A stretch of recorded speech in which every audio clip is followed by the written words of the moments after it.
I'm back for another sort of short video on my way to work. Um, I saw another friend of mine today. He posted a he had posted a video about why he is in the UPCI, and he is actually an ordained minister with the UPC. Great friend of mine. He's preached at our church a few times. And he kind of had a testimony as to what led to him being in the UPC.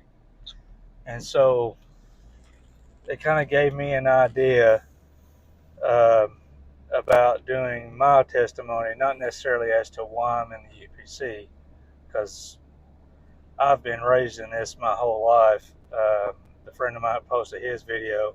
He was actually not raised in this. And so, but like I said, I've been raised in this my whole life. I'm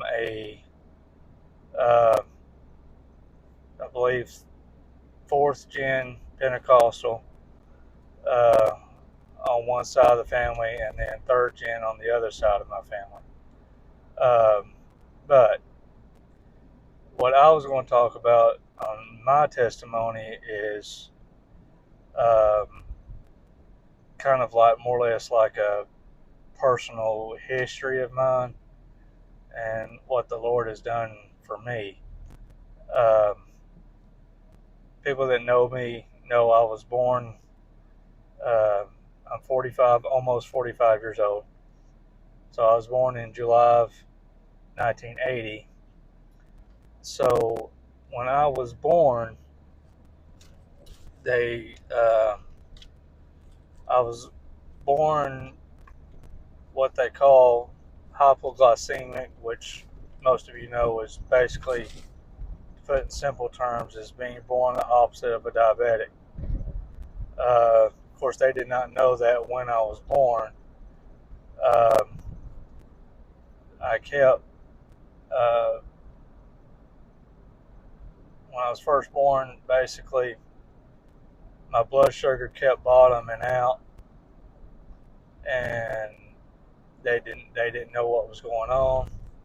I was born in a small town hospital, Smithville, Tennessee. Shout out to all my Smithville people. I was born there in a small hospital, and as most of you know, a lot of times at a small hospital, they don't have all the quote technical advances that newer or bigger hospitals have. And so due to that, and they not really being able to figure out what was going on, I got shipped to Vanderbilt Hospital, and basically spent the first 6 months of my life in the hospital, with different tests being ran, trying to figure out what was going on. They found the hypoglycemia diagnosis, and I had 95% of my pancreas removed. Got a nice little zipper across my stomach from it, and had that. And then I also had feeding tubes in my neck and that kind of thing, and breathing tubes and all that. And so I obviously was not born in the best of health. So I ended up while in the hospital. I actually died in the hospital 2 or 3 times. Was brought back to life with the help of doctors, but in my personal opinion and in other people's opinion as well, God brought me back to life as well. And so that was my first 6 months. Well, Fast forward roughly, I'm gonna say 2 years. I was 1.5, 2 years old, and the story goes that they were having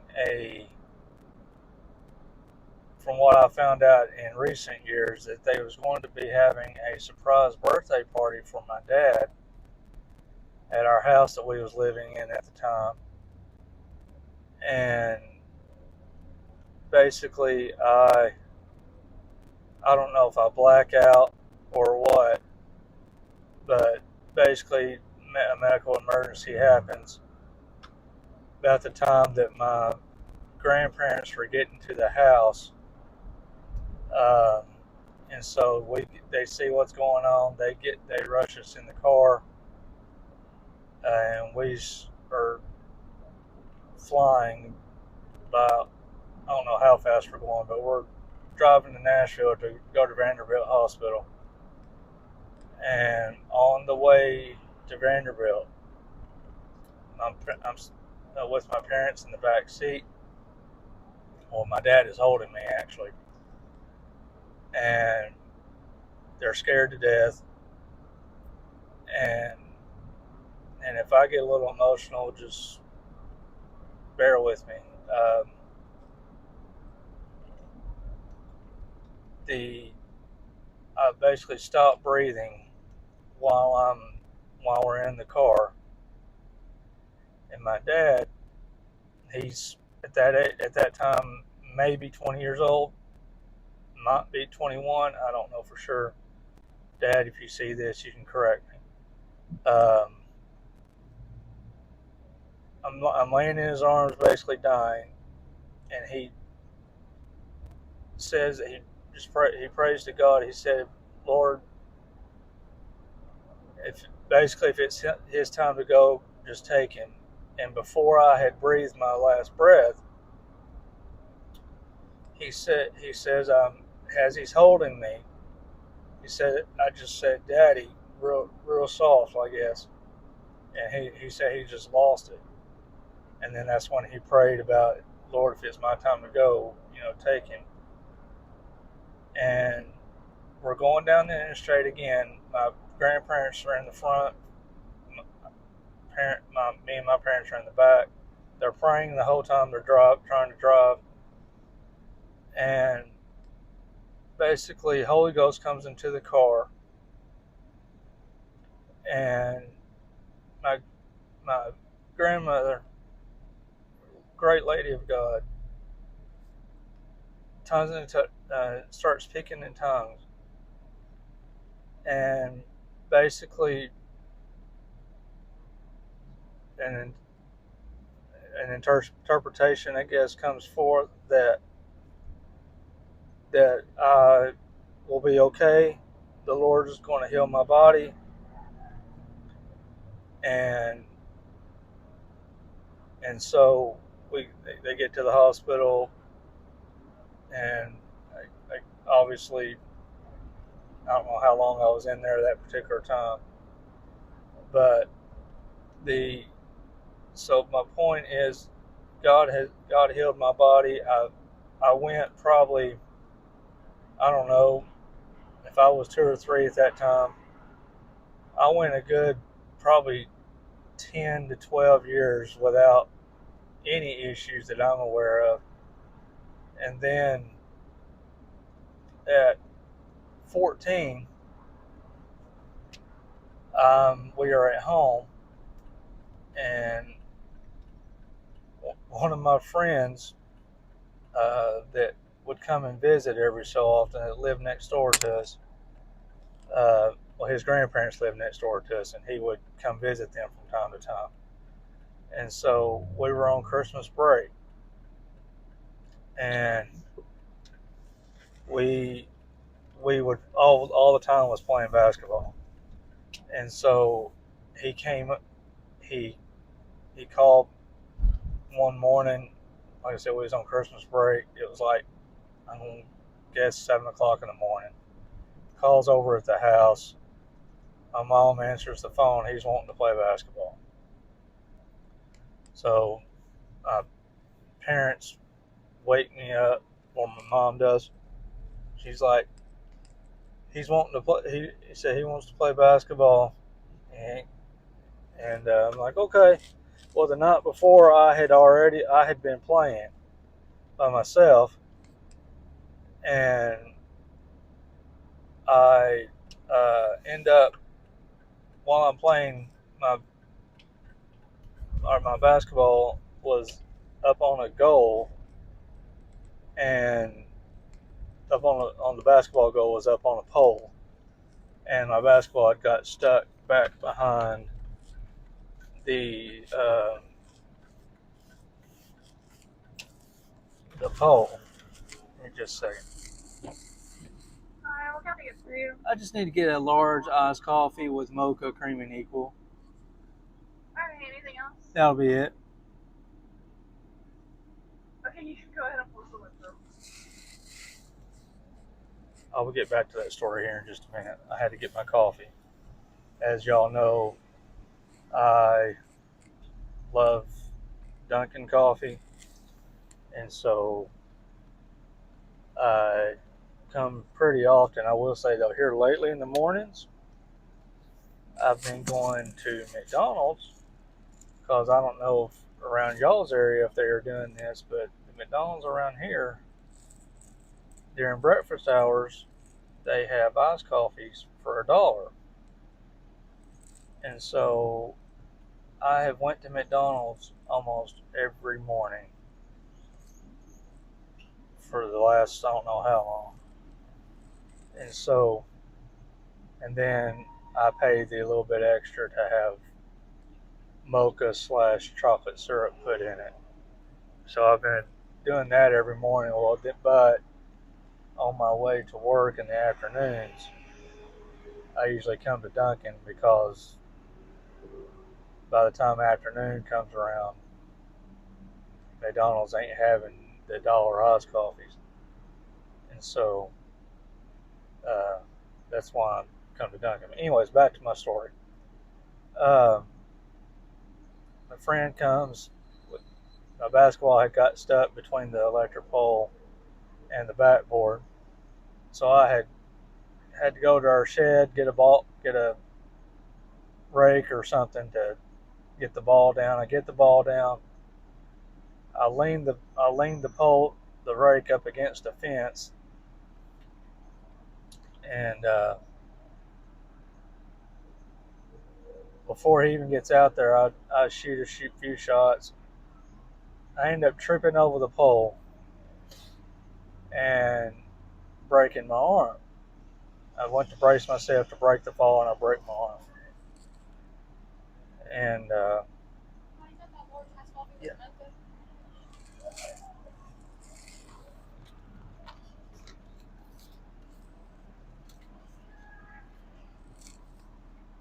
Thank you.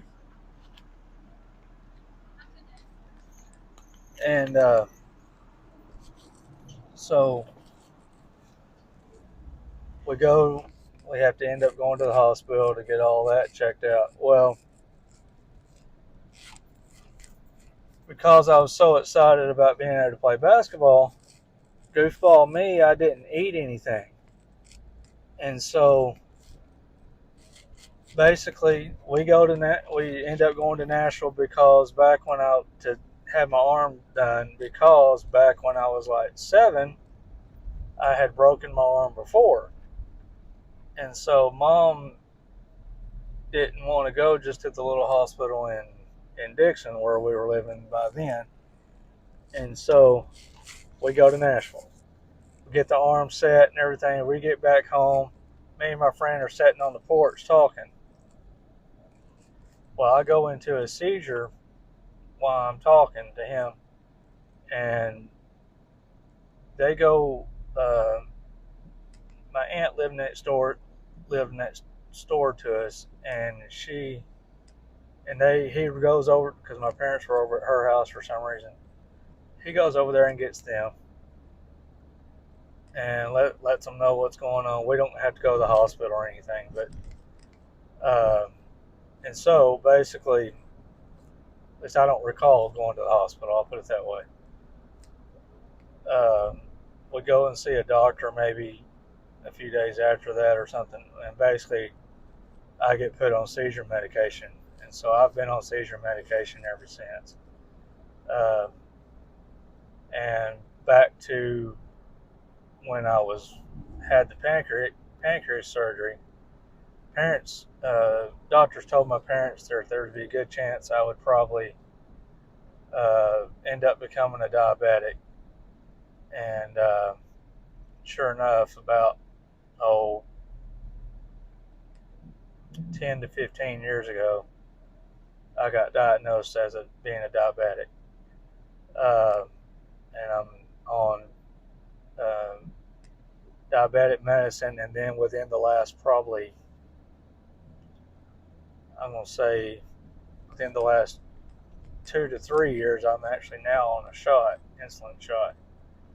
And so, but God is taking care of me, and I just wanted to give y'all a testimony of like kind of how history of my life, and hopefully,